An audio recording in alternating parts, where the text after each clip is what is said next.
یہ قرآن اسی لیے آیا ہے، ان ھذا القرآن یہدی للتی ہی اقوم، جو سیدھا ہوتا ہے اس کے لیے یہ قرآن راہیں آسان کرتا چلا جاتا ہے۔ اس لیے کوشش کرے کہ جن جوانیوں کا ذکر قرآن نے کیا ہے اسی قسم کی جوانیاں جو ہیں وہ آپ کی بھی اس رنگ میں ڈالتی چلی جائیں۔ اور اس کا نتیجہ کیا نکلے گا؟ اگر ایک بندہ اپنے آپ کو اس رنگ میں ڈھال لیتا ہے کہ وہ گناہ کی طرف مائل نہیں ہوتا، وہ نافرمانی کی طرف مائل نہیں ہوتا، بلکہ اللہ سے ڈرتا ہوا وہ اپنے زندگی جو ہے وہ اس قسم کے لطف والے کام وہ چھوڑ دیتا ہے، مزے والے کام وہ چھوڑ دیتا ہے، مال و دولت جمع کرنے والے کام وہ چھوڑ دیتا ہے کہ بھئی اس کام کی اللہ نے اجازت نہیں دی، اس کام کی رسول اللہ صلی اللہ علیہ وسلم نے ہمیں اجازت نہیں دی، تو اس کا صلہ ہمیں کیا ملے گا؟ یہ اس قسم کی جوانی جس کے اندر پابندیاں بظاہر نظر آئیں تو کیا اس کا کوئی فائدہ ہے یا نہیں؟ فرمایا رسول اللہ صلی اللہ علیہ وسلم نے کہ سبعۃ یظلھم اللہ یوم القیامہ، کل قیامت کے دن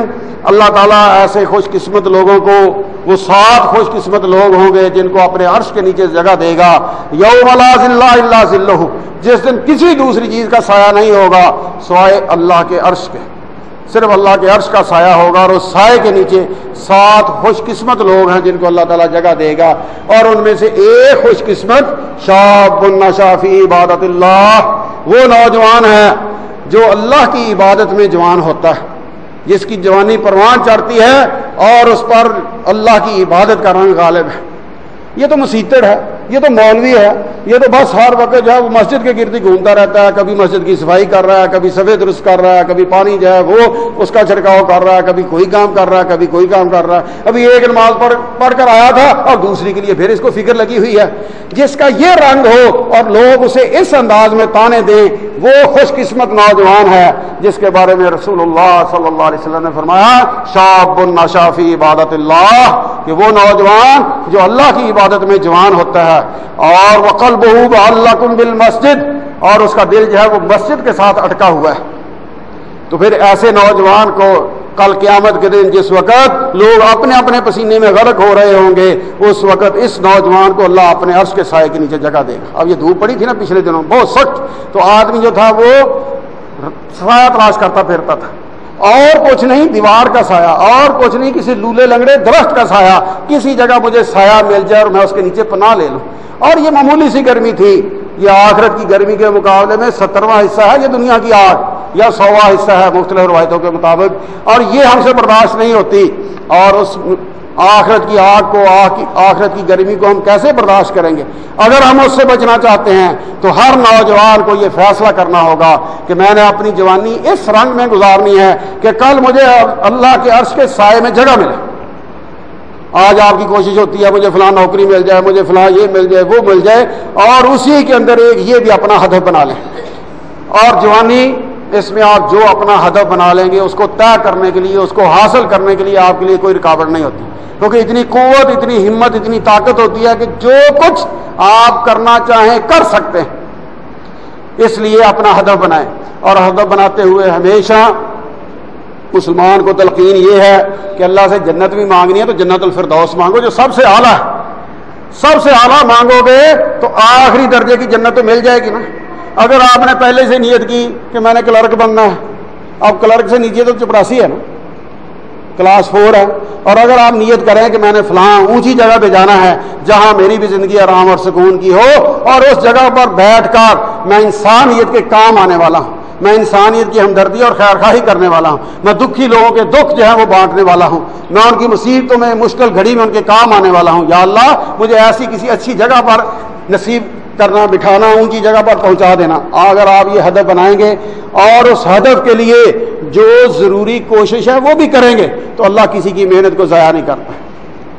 تحدیث نعمت کے طور پہ، یعنی جو اللہ نے جو نعمتیں دی ہیں ان کے اظہار کے لیے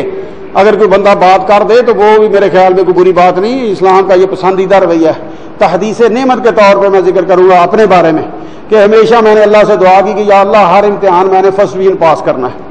ایک نیت کر لی، تہیہ کر لیا، اللہ کا شکر ہے matric, F A, B A, M A سارے میں نے فرسٹ ڈویژن پاس کیے، لیکن فولز پیراڈائز ایک احمقوں کی جنت ہوتی ہے، کرنا کچھ نہیں اور آسمان سے انتظار کرنا کہ سونے چاندی کی بارش ہوگی، من اور سلوا کی بارش ہوگی اور میں یہاں بیٹھے بٹھائے سب کچھ کرتا پھروں گا، نہیں۔ جو آپ ہدف بنائیں اس کے لیے جو واجبی محنت ہے، جو کوشش ہے آپ کے ذمہ، وہ ضرور کریں، وہ محنت کریں اور اس کے ساتھ ساتھ اللہ سے دعا کریں، اللہ تعالیٰ آپ کی محنت کو ضائع نہیں کرے گا۔ تو ایک تو اپنا ہدف بنائیں دنیا کے اعتبار سے، اور ایک ہدف بنائیں آخرت کے اعتبار سے، کیونکہ مومن وہ نہ دنیا سے غافل ہوتا ہے نہ آخرت سے غافل ہوتا ہے۔ دنیا میں وہ لوگوں کے آگے ہاتھ پھیلانے والا نہیں ہوتا، یہ رویہ اسلام کا پسندیدہ نہیں کہ آپ بیٹھے رہیں اور لوگ جو ہے نا وہ آپ کے اوپر نذرانے چڑھاوے چڑھاتے رہیں یا لوگوں کے سامنے آپ ہاتھ پھیلائیں، بلکہ اس کی بجائے پسندیدہ رویہ کیا ہے؟ الید العلیٰ خیر من الید السفلیٰ، اوپر والا ہاتھ، دینے والا ہاتھ جو ہے وہ لینے والے ہاتھ سے بہتر ہے۔ تو دعا کریں کہ یا اللہ مجھے دینے والا بنا، مجھے اپر ہینڈ بنا، اوپر والا ہاتھ بنا، اور اس کے لیے پھر ہدف بنائیں اپنا کہ میں نے یہ کرنا ہے۔ اور ہدف بنانے کے لیے ہر بندے کے اندر ایک پوٹینشیل ہے، ایک مخفی قوت ہے، ہر آدمی کے اندر اللہ نے یہ پیدا کر رکھی ہے، اور بندے کو آہستہ آہستہ پتہ چل جاتا ہے کہ میرا رجحان کیا ہے۔ تو جو آپ کا رجحان ہے اس حوالے سے اپنا میدان طے کریں، اور اس میدان کے لیے پھر جو واجبی کوشش ہے وہ کرتے چلے جائیں، اللہ آپ کے لیے راہ آسان کرے گا۔ اور اس کے ساتھ ساتھ دیکھیں کہ یہاں جو ہے وہ گناہوں کے طوفان اور جھکڑ ہیں، اور ان گمراہیوں کے اندر، گناہوں کے اندر فکری گمراہیاں بے شمار ہیں، اور جو صحیح فکر والے لوگ ہیں، شیطان زیادہ تر ان کو نشانہ بناتا ہے، ان کو ٹارگٹ بناتا ہے۔ اس لیے فکری گمراہی کے حوالے سے یا عملی گمراہی کے حوالے سے آپ کو کوئی بندہ جو ہے گمراہ کرنے کی کوشش کرے تو ہمیشہ ایک سبق جو ہے اس کو اپنے پلے باندھے کہ جو فکر، جو سوچ، جو کام میں کرنے جا رہا ہوں، جس کو میں اختیار کر رہا ہوں، کیا یہ سلف کی فکر تھی؟ جو ہمارے بڑے گزرے ہیں کیا ان کی یہ سوچ تھی، فکر تھی؟ اگر وہاں وہ فکر ہو اس کو اختیار کر لے، کوئی حرج نہیں، اور اگر وہاں وہ فکر نہ ہو تو یہ نئی فکر وہ پیش کرنے والا جتنا مرضی بڑا ہو، جتنے مرضی خوبصورت الفاظ کے لبادے میں وہ پیش کر رہا ہو، قطعاً اس کی طرف جھکاؤ نہ